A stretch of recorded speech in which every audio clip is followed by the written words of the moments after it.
പുറത്തൂർ പഞ്ചായത്തിലെ കാവിലക്കാടിനെയും പടിഞ്ഞാറേക്കരയെയും ബന്ധിപ്പിച്ച് തിരൂർ പൊന്നാനിപ്പുഴയ്ക്ക് മുകളിൽ പുതുതായി നിർമ്മിച്ച നായർത്തോട് പാലം ഉദ്ഘാടനത്തിനൊരുങ്ങുന്നു. മാർച്ച് 1 വൈകുന്നേരം മന്ത്രി PA മുഹമ്മദ് റിയാസ് പാലം നാടിന് സമർപ്പിക്കും. പാലത്തിലെ അന്തിമ പ്രവർത്തികൾ അതിവേഗം പുരോഗമിക്കുകയാണ്. 2 പതിറ്റാണ്ടിലേറെ നീണ്ട കാത്തിരിപ്പിനൊടുവിലാണ് തീരദേശ മേഖലയുടെ ഗതാഗത കുതിപ്പിന് വേഗം പകർന്ന് പാലം നാടിന് സ്വന്തമാകുന്നത്.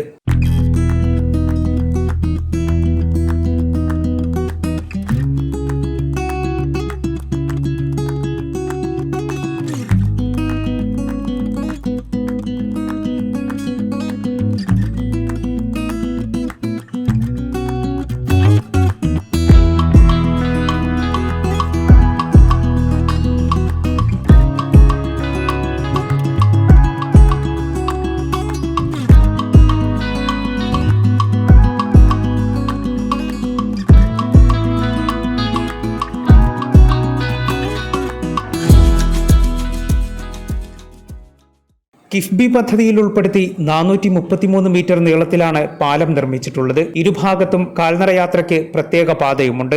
സപ്തവർണ്ണങ്ങളോടെയുള്ള മധ്യഭാഗത്തെ കമാനം പാലത്തിന്റെ അഴകേറ്റുന്നു. തിരൂർ പൊന്നാനിപ്പുഴയുടെ വശ്യതയ്ക്ക് ചാരുതയേകുന്നതാണ് ഈ കമാനം. 11 മീറ്റർ വീതിയാണ് പാലത്തിനുള്ളത്. 7.5 മീറ്റർ വീതിയിലാണ് റോഡ് ഒരുക്കിയിട്ടുള്ളത്. 1.5 മീറ്റർ വീതിയിൽ കൈവരിയോട് കൂടിയ നടപ്പാത. പാലത്തിലും അപ്രോച്ച് റോഡിലും വൈദ്യുതീകരണ പ്രവൃത്തികൾ ഉൾപ്പെടെ അന്തിമഘട്ടത്തിലാണ്. നെയ്തെടുക്കാം പുതിയ ബന്ധങ്ങൾ. Bridal craft the wedding mall, Pan Bazar, Tirur. Malappuram ജില്ലയിലെ number 1 jewellery Majestic Jewellers, Thazhepalam, Tirur. Phone 9961300031. Purathur പഞ്ചായത്തിന്റെ തീരദേശ മേഖലയുടെ ഗതാഗത സൗകര്യങ്ങളിൽ വലിയ മാറ്റം വരുത്തുന്നതാണ് പാലമെന്ന് ബ്ലോക്ക് പഞ്ചായത്ത് അംഗം KVM ഹനീഫ മാസ്റ്റർ എഡിറ്റർ ലൈവിനോട് പറഞ്ഞു. ഉദ്ഘാടന കർമ്മം മാർച്ച് 1 4 മണിക്ക് ബഹുമാനപ്പെട്ട പൊതുമരാമത്ത് ടൂറിസം വകുപ്പ് മന്ത്രി മുഹമ്മദ് റിയാസ് നിർവഹിക്കുകയാണ്. വളരെ കാലമായി പടിഞ്ഞാറേക്കരയുള്ള ആളുകൾ, അതേപോലെ കിഴക്കേ കരയിലുള്ള ആളുകൾ എല്ലാം ആഗ്രഹിക്കുന്ന ഒരു പാലത്തിന്റെ നിർമ്മാണ പ്രവർത്തനങ്ങൾ അതോടെ പൂർത്തീകരിക്കുകയാണ്. നിരവധി മത്സ്യത്തൊഴിലാളികൾ, അതേപോലെ മറ്റ് സാധാരണ തൊഴിലാളികൾ തിങ്ങി താമസിക്കുന്ന ഒരു പ്രദേശമാണ് പടിഞ്ഞാറേക്കര. ആ പടിഞ്ഞാറേക്കരയുള്ള ആളുകൾക്ക് അവരുടെ പഞ്ചായത്ത്, പുറത്തൂർ പഞ്ചായത്താണ്, പഞ്ചായത്തിന്റെ ഓഫീസിലേക്ക്, വില്ലേജ് ഓഫീസിലേക്ക്, അതേപോലെ തന്നെ പുറത്തൂർ ഹയർ സെക്കൻഡറി ഹൈസ്കൂളിലേക്ക്, മൃഗ ആശുപത്രി, അങ്ങനെയുള്ള സ്ഥാപനങ്ങളിലേക്കൊക്കെ പോകുന്നതിന് വേണ്ടി വളരെയധികം ബുദ്ധിമുട്ട് ഉണ്ടായിരുന്നു. ആകെ ഉണ്ടായിരുന്നത് ഒരു ആശ്രയം എന്ന് പറഞ്ഞത് അവിടെയുള്ള ഒരു കടത്ത് തോണിയാണ്. അത് വർഷക്കാലമാകുന്ന സമയത്ത് എല്ലാവരും വളരെ ഭയത്തോടു കൂടിയാണ് അതിലൂടെ സഞ്ചരിക്കുന്നത്. പലരും സഞ്ചരിക്കാൻ വേണ്ടി തയ്യാറായിരുന്നില്ല. 10-20 കിലോമീറ്റർ യാത്ര ചെയ്തിട്ടാണ് പലരും പുറത്തൂരിലേക്ക് എത്തിയിരുന്നത്. അതേപോലെ പുറത്തൂർ പ്രദേശത്തുള്ള ആളുകൾക്ക് പടിഞ്ഞാറേക്കരയിലേക്ക് എത്തണമെങ്കിലും ഇത്തരത്തിലുള്ള ദുരിതങ്ങളൊക്കെ ഉണ്ടായിരുന്നു. ആ ദുരിതങ്ങളൊക്കെ തീരാൻ വേണ്ടി പോവുകയാണ്. പടിഞ്ഞാറേക്കരയിലുള്ള ആളുകൾ വളരെ ആവേശത്തിലാണ്, സന്തോഷത്തിലാണ്. ULCC ആണ് ഇതിന്റെ നിർമ്മാണ പ്രവർത്തനങ്ങൾ ഏറ്റെടുത്ത് നടത്തുന്നത്. ഇത് പറഞ്ഞ സമയത്തിന് പൂർത്തീകരിക്കാൻ കഴിയാത്തതിന്റെ ചെറിയ പ്രശ്നങ്ങൾ ഉണ്ടായിരുന്നു. 2018 അതേപോലെ 19 ഈ നൂറ്റാണ്ട് കണ്ട ഏറ്റവും വലിയ പ്രളയം ഉണ്ടായി. അതിനുശേഷം കോവിഡ് മഹാമാരി ഉണ്ടായി. ആ സമയത്തൊക്കെ തന്നെ ഓഫീസ് പ്രവർത്തനങ്ങളൊക്കെ നിലച്ചതുകൊണ്ട് ഈ പാലത്തിന്റെ പ്രവർത്തനവുമായിട്ട് ഉദ്യോഗസ്ഥന്മാർക്കും ജനപ്രതിനിധികൾക്കും എല്ലാം മുന്നോട്ട് പോകാൻ കഴിയാത്ത ഒരവസ്ഥ ഉണ്ടായിരുന്നു. ഈ സംരംഭം ജനങ്ങളെ സംബന്ധിച്ചിടത്തോളം വളരെ ആഹ്ലാദകരമാണ്. 1-ാം തീയതി അതിന്റെ ഉദ്ഘാടനം കഴിയുന്നതോട് കൂടിയിട്ട് ചമ്രവട്ടത്ത് നിന്ന് ഉള്ള വാഹനങ്ങൾ തീരദേശത്ത് കൂടെ കോഴിക്കോട് ഭാഗത്തേക്കും അതേപോലെ തന്നെ കണ്ണൂർ ഭാഗത്തേക്കും ഒക്കെ തന്നെ തിരക്ക് കുറഞ്ഞ മാർഗത്തിലൂടെ പിന്നെ പോകാൻ കഴിയുമെന്നുള്ളതാണ് മറ്റൊരു പ്രത്യേകത ഇതിനകത്ത് ഉള്ളത്. പഞ്ചായത്തുമായി ബന്ധപ്പെട്ട കേന്ദ്രങ്ങളിൽ എത്തിച്ചേരുക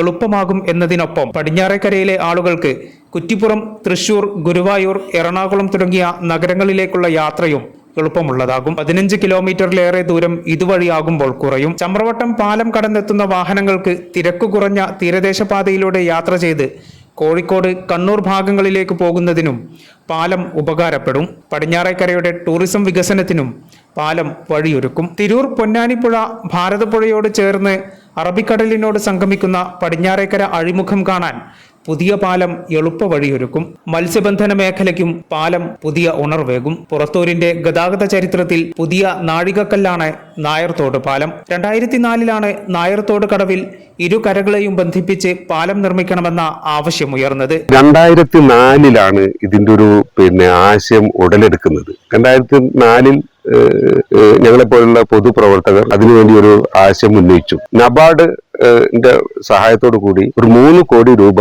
അനുവദിച്ചു. പക്ഷെ അത് അപര്യാപ്തമാണെന്ന് മാത്രമല്ല, അവരുടെ ഒരു നിർമ്മാണം എന്ന് പറയുന്നത് കുറെ ഈ പുഴ തൂർത്തുകൊണ്ടുള്ള ഇതാണ്. പുഴ തൂർത്തുകൊണ്ട് വാഹനങ്ങൾക്ക് പോകാൻ വേണ്ടി ഒരു 50 മീറ്റർ മാത്രം മാറ്റി നിർത്തി ബാക്കിയുള്ള സ്ഥലത്തൊക്കെ പുഴ തൂർത്ത് നിർമ്മിക്കുന്ന ഒരു പദ്ധതി ആയതുകൊണ്ട് അന്ന് അതിന് ഈ ദേശീയ ജലപാത അതോറിറ്റി അതിന് അനുമതി തന്നില്ല. പിന്നീട് 2006 VS അച്യുതാനന്ദൻ മുഖ്യമന്ത്രി ആയിരിക്കുന്ന സമയത്ത്, PP അബ്ദുള്ളക്കുട്ടി MLA ആയിരിക്കുന്ന സമയത്ത്, അതേപോലെ ശർമ്മ ഫിഷറീസ് വകുപ്പ് മന്ത്രി ആയിരിക്കുന്ന സമയത്താണ് അതിന്റെ വീണ്ടും അത് ഒരു പൊതുജീവൻ നൽകിയത്. അന്ന് 28 കോടി രൂപ എസ്റ്റിമേറ്റ് ഉണ്ടാക്കി ഹാർബർ എഞ്ചിനീയറിംഗിനെയാണ് അതിന്റെ നിർമ്മാണ പ്രവൃത്തി ഏൽപ്പിച്ചിരുന്നത്. അതിന്റെ എല്ലാ നടപടിയും AS TS എല്ലാവരും ടെൻഡർ നടപടിയിലേക്ക് വരുന്ന സമയത്താണ് മന്ത്രിസഭ മാറി. ആ മന്ത്രിസഭ തുടർ പ്രവർത്തനം നടത്താൻ വേണ്ടി തയ്യാറായില്ല. പിന്നീട് 1ാം പിണറായി സർക്കാർ വന്ന സമയത്താണ് ആ ഫയലുകളെല്ലാം തട്ടിയെടുത്ത് ഹാർബർ എഞ്ചിനീയറിംഗിൽ നിന്ന് ആ ഡിപ്പാർട്ട്മെന്റിൽ നിന്ന് മാറ്റി PWDന്റെ ഡിപ്പാർട്ട്മെന്റിന് അതിന്റെ നടപടി കൊടുത്തു. PWDയിൽ നിന്ന് പിന്നീട് KRP ആണ് ഏറ്റെടുത്ത് അതിന്റെ പണി പൂർത്തീകരിച്ചു. അതിന്റെ ടെൻഡർ നടപടികളുമായി മുന്നോട്ട് പോയത് ULCC ആണ്.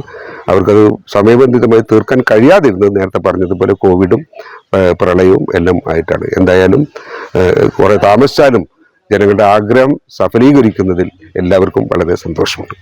മാർച്ച് 1 ഉദ്ഘാടനം ചെയ്യുമെങ്കിലും പാലം വഴിയുള്ള ഗതാഗതം പൂർണ്ണതോതിൽ സജ്ജമാകുന്നതിന് ഇനിയും കാത്തിരിക്കേണ്ടി വരും. കാവിലക്കാട് ഭാഗത്ത് 170 മീറ്ററും പടിഞ്ഞാറേക്കര ഭാഗത്ത് 160 മീറ്ററുമാണ് പാലത്തിന് അപ്രോച്ച് റോഡുള്ളത്. പടിഞ്ഞാറേക്കര ഭാഗത്ത് പ്രധാന പാതയായ ടിപ്പു സുൽത്താൻ റോഡിലേക്ക് എത്തണമെങ്കിൽ 140 മീറ്റർ കൂടി റോഡ് ആവശ്യമാണ്. ഇതിന്റെ പ്രവൃത്തികൾ ഇനിയും ബാക്കിയുണ്ട്. പാലത്തിന്റെ ടാറിംഗ് അടക്കമുള്ള പ്രവൃത്തികളും നടക്കാനുണ്ട്. പാലം കടന്നാൽ കാവിലക്കാട് ഭാഗത്തേക്ക് 1 കിലോമീറ്ററോളം മാത്രമാണ് ദൂരമുള്ളത്. കാവിലക്കാട് അങ്ങാടിയും പാലത്തിലേക്കുള്ള റോഡും വീതി കൂട്ടി നവീകരിക്കുക കൂടി ചെയ്താലേ വലിയ വാഹനങ്ങൾക്ക് പാലം വഴിയുള്ള യാത്ര സുഗമമാകൂ. ഇരുകരയിലുമുള്ള നാട്ടുകാർക്ക് പാലം വഴിയുള്ള യാത്ര സാധ്യമാകുമെന്നത് സന്തോഷം പകരുന്നതാണ്. Editor live, Purathur.